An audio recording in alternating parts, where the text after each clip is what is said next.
Excellency Governor, and the team and representation. One more request we want to invite as Dr. Kwalisi for on Thursday when we'll be having the International Day for Disaster Risk Reduction at Mmust. Because essentially what we want to create is a public awareness. This is now basically about practitioners and our stakeholders. But what do we take home for the 190? For them to know really the aspect of preparedness and early action. So this is a day that is going to be very important not only for Kakamega County, not only for Kenya as a country, but internationally we're being followed because it is a unique event for Kenya. It's the only country in this does the 2-day national symposium and then the 1-day international day for disaster risk reduction. So as a request, sir, we had a request of use of Mmust Stadium because of constraint of resources. You understand the transitional, the way it has taken too long.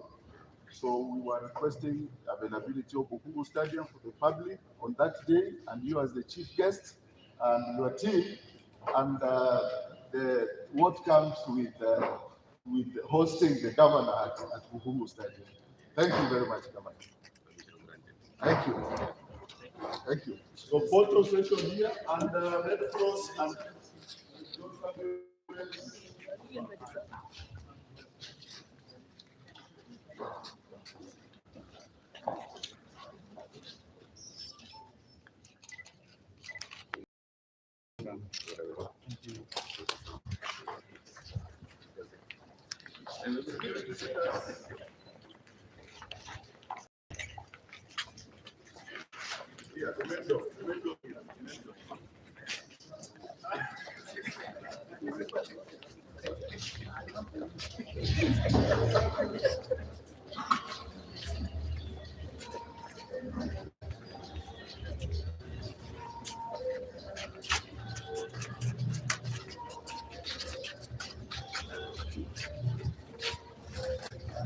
sorry, pole.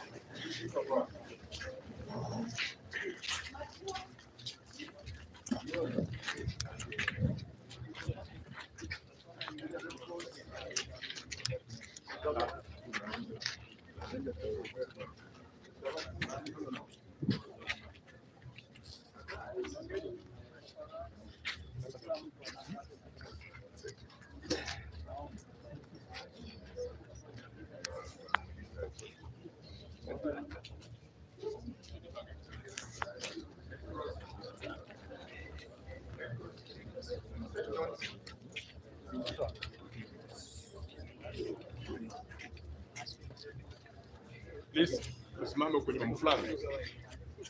Mflango vizuri. So tutavaa sura mzuri japo ni kisasa, tufurahi kidogo ya picha. Sawa sawa. So we'll smile on a count of 3. 1, 2 and 3. Final take. Say chapati. 1 and 2. Thank you, Your Excellency. Your Excellency, you may join the media for a brief interview.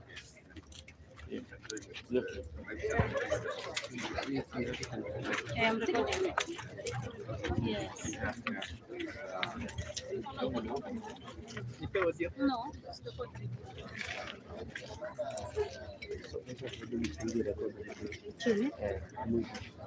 Jua machana.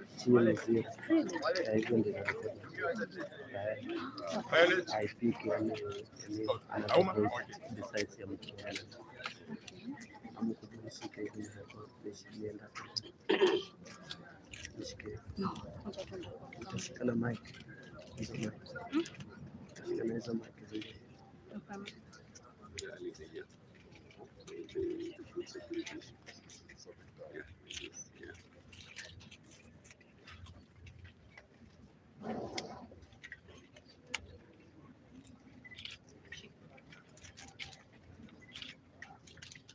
Correct.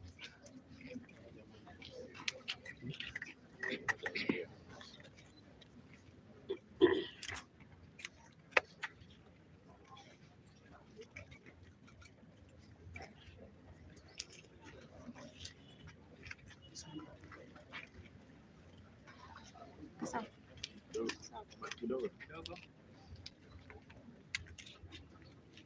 We are requesting for 1 more minute, sir. The video is joining us NTV. Kindly.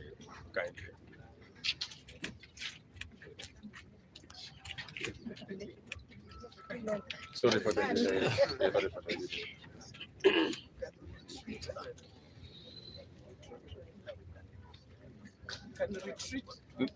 We are ready. No, we are good. Almost. Very nice. Thank you. Thank you.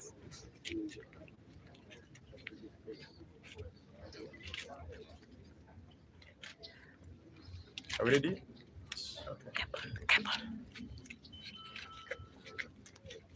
Yeah, today we are gathered here at Mmust University for the opening of a symposium, International Day for Risk Reduction, themed Early Warning, Early Action for All.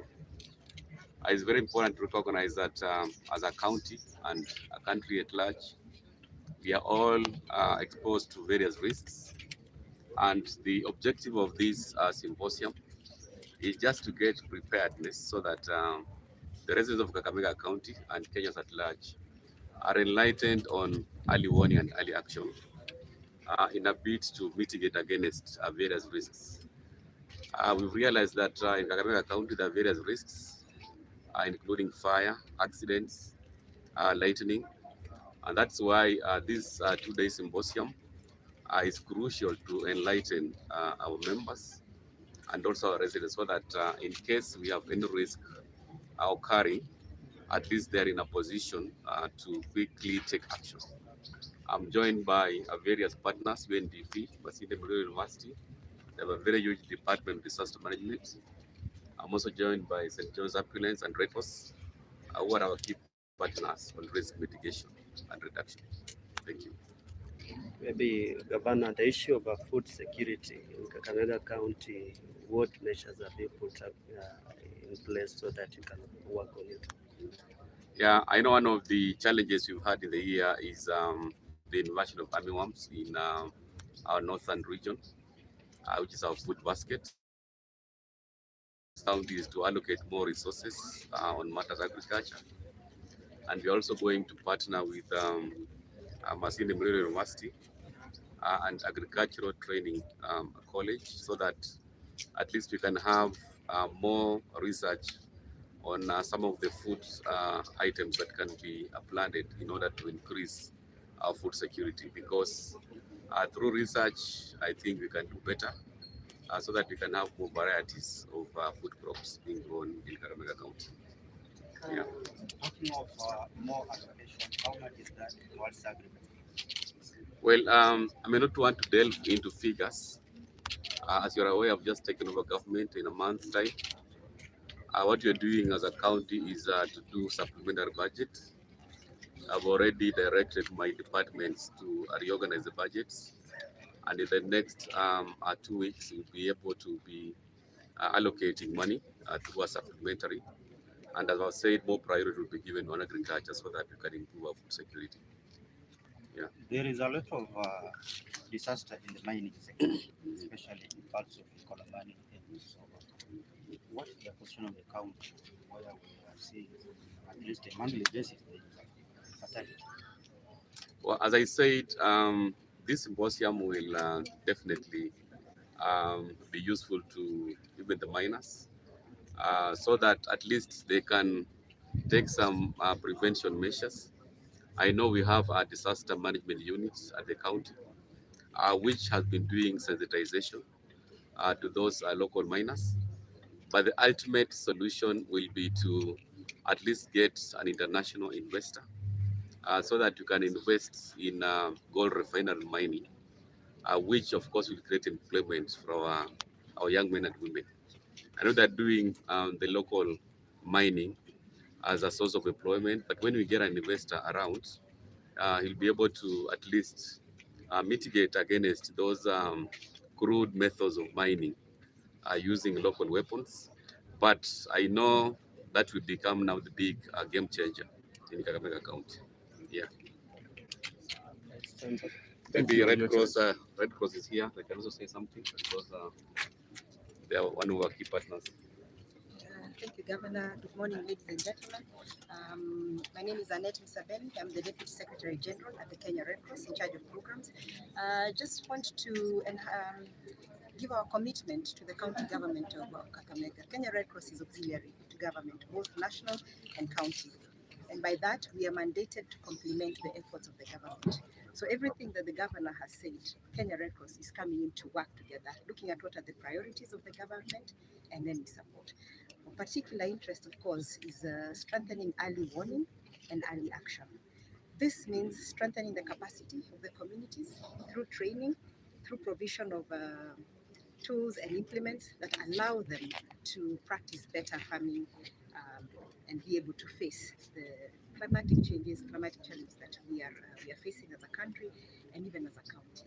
Of course, it means investing together in more and more research. The research will then continue to inform the work that we do together. Similarly, as Kenya Red Cross, we work very closely with the county government to support the policy formulation, the strengthening of the policies, the implementation of the policies, so then the government is better positioned to serve the people of the county. Of course, Governor, we are committed to supporting the Emergency Operations Center. Kenya Red Cross has worked in various counties in this country. We have our own Emergency Operations Center at the national level. We've worked with various counties such as Tana River, Garissa, Kilifi to support the setup of the emergency operations centers. We are already working together on this one here, and we just give our commitment to ensure that we complement the efforts and support, of course, based on the priorities of the county. Thank you. I'm also joined by our Vice Chancellor. I know you can talk something about research collaboration. Mine is little, just to welcome us again at Masinde University of Science and Technology. If you are a reader of Kenyan education, you'll know that our university has a flagship program in disaster management and humanitarian assistance. So we are ready and have been always doing capacity building in this area of disaster management and research. Many of the people who are employed in this profession came from our university at degree level.